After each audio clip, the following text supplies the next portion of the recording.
to our chat about fingerprint developing.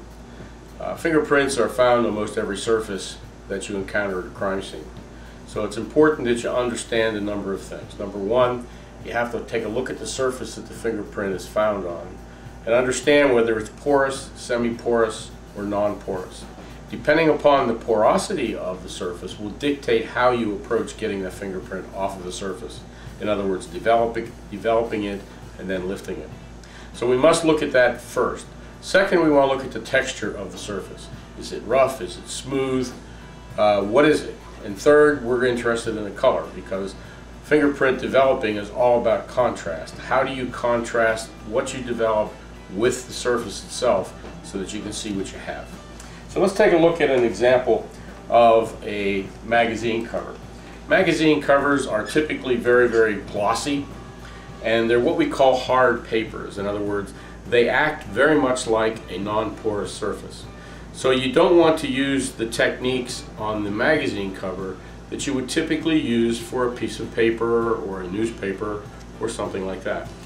So what we're interested in doing is utilizing a technique that's going to maximize the contrast between the magazine cover and the developing technique. If I use black powder, for example, I wouldn't use a black powder per se. I might use a magnetic powder. And if I did it on the dark hair, I might not see it very well. If it turns out that the fingerprint is on her skin or on the lighter portion of the magazine cover, I might be able to see it. Now, one thing I can do with this is I can do a couple of different techniques that are going to highlight the fingerprint. One thing I can do is I can use a magnetic powder that has fluorescent powder in it.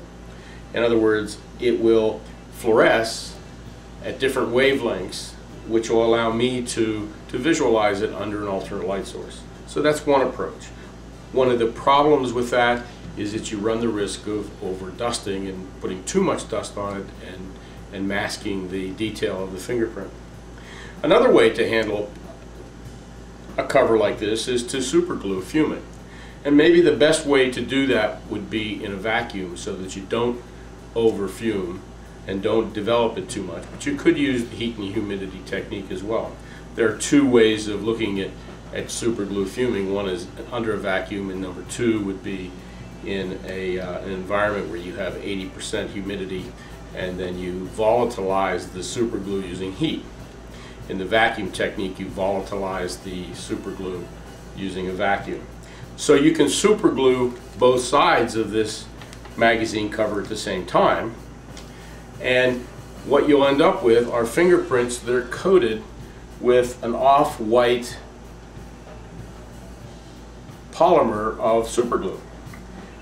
Well, you might not see that on some of the whiter areas of the magazine, but certainly on the back you would see the developed fingerprints because it's a very dark surface. But the next step in the process is then using a dusting powder to dust the fingerprints. The dusting powder will stick to the superglue, and then you should be able to use the alternate light source to see it. You run a better chance of getting fingerprints developed than if you tried it some other way.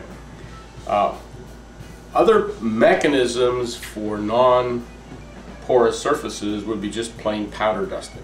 And you could try that, but you run the risk of having it being smeared across the paper and not picking up those weaker prints. So non-porous surfaces also fall in other categories other than glossy magazine covers. We have here a wine bottle. A wine bottle, this one is dark. So you're interested in looking at a dark subsurface using some sort of perhaps a dusting powder.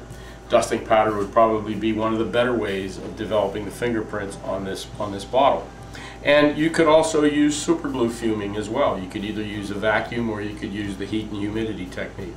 If you're going to use a powder, you're going to use a powder that contrasts with the dark surface. And probably the best powder to use would be a powder that can be used on light or dark surfaces. We call it a dual powder.